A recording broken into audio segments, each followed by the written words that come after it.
Hi everyone, welcome to Appliance Advisers. I'm Francesco, joined by Dennis. Today we're going to talk about wall ovens, and this is really going to be wall oven 101. It's a really big category, so we're going to move a little quickly here, but if you have questions, definitely let us know, and we'll definitely dig deeper into some of these segments into kind of its own separate episode.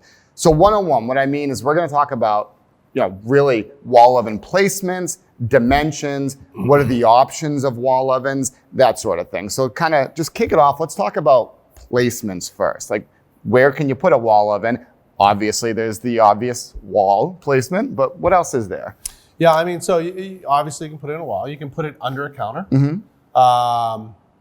And those are really two places. If you're asking about a wall oven, you need it in a cabinet. So under the counter or not. I would say this, the considerations here when we're talking about it. Wall oven in a wall, in a main cabinet can be higher, less bending.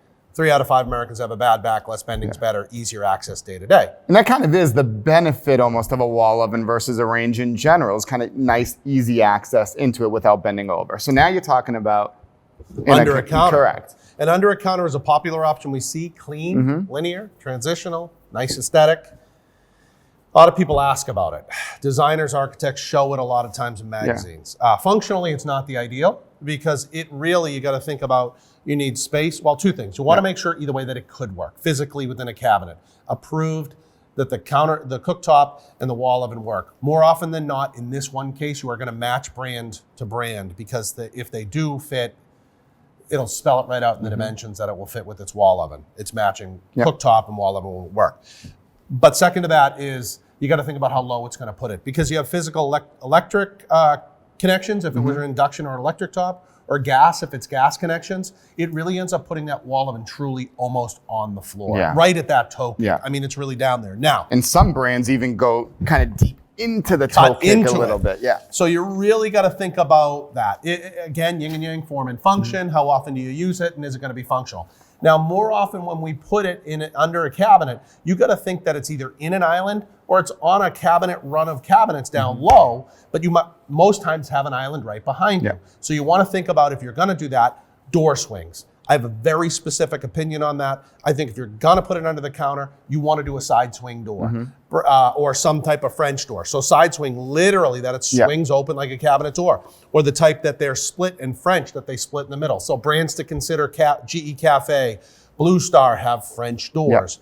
Side swing doors, Bosch, Thermador, Gaggenau. There's brands like that with side swing doors.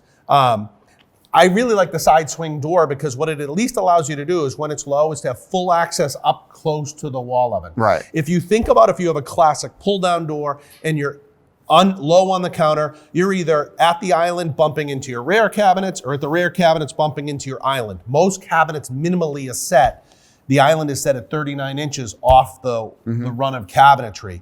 But if you're pulling down a 30-inch wall oven, you have 6 inches, really like tight. You're really there. I mean, you're really backed into a corner or you're trying to get to a side to get into an oven. So that's why I like the side swing, get the oven out of the door out of the way and really be able to have full access. Because those side swing doors really do open all the way. Absolutely. So you really have full access into that oven, which makes it nice. Now dimensions, we talk about just dimensions with appliances in general. The most common size you see is really a 30-inch wall oven. They make them in 27 inches and 24 inches, depending on spacing and cabinet size. 30 is kind of the standard size there. The other consideration there is a single wall oven or a double wall oven, and then certainly a lot of other options with a combination or a certain kind of oven above a single wall oven. So what are your thoughts there? So let's work with 30 inches is not a lot of them, it's 98% of them. 27 was the standard 30 years ago.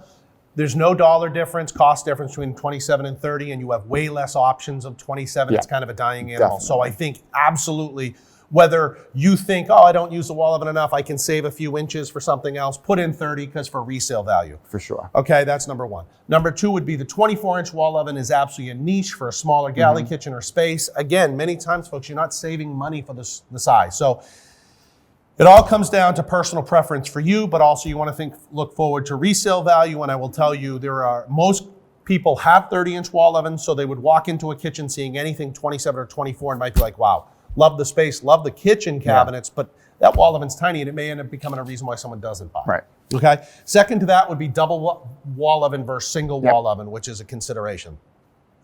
Many people say to me, well, I don't need a double wall oven. It's just a couple of us, or we don't entertain that often. We use one oven. Again, I'm going to tell you, no one in a resale walks into any home, sees 2 wall ovens and says, I hate this kitchen, it has too much cooking. Yeah. So my thought there is, a lot of times, again, it's cost negligible between single or double, because most people that do single are then putting some type of speed, steam, or microwave above it, and we'll talk about that in a minute. But when you're done building it, many times a double wall oven is less expensive. And it really just appeals to the masses. And it's not so much what you use Monday through Friday, because I think we could all work on any size wall oven most of the time. Yeah. But it is when you entertain and have a lot of people in the space that you either learn to love your kitchen or hate your kitchen real quick. And I think more cooking's better, because that is when everyone stands in the kitchen, and it's nice to be able to take the stress off and have things cooking at different temperatures and multiple racks. So that's my rant on double wall oven. When you get back to that single though, now you're in a space where, listen, I can't fit a double, I don't want a double, or you just say, I want the single, fine, that's your choice. A lot of times you can do a unitized that has a built-in drop-down microwave, speed oven of some sort above. That's all one clean piece. That's what I recommend. The other way to do it is to do 2 individual pieces and put one above the other. When you do one above the other, you're always going to match brands. So like as an example, a Miele steam oven, which they make a great steam oven, you are not going to put below a Bosch wall oven. It just wouldn't go well together, okay? Which leads me back to, okay, I'm doing this single wall oven. I understand all that, Dennis. What am I picking? Am I picking a steam? Am I picking a speed? Am I picking a straight microwave? That is really now up to you. Steam is something we're all enamored with. Absolutely. We know by our blog posts and our social, people like it. They want to understand more about it. Healthy cooking. Speed can do a lot more than just steam, depending on the speed. Like Gaggenau steam, we talk about all the time. It's a true cooking vessel. Absolutely. It can do everything. You can bake in it. We talk about Miele having a really good one, but there's Wolf and Thermador have amazing ones. And truth be told, Wolf is the number one you sell. Right, of all of them. So knowing all those things, I think, steam is something that you should get into a store that has it and talk about it, but it can do a lot more than traditional. It does cost more.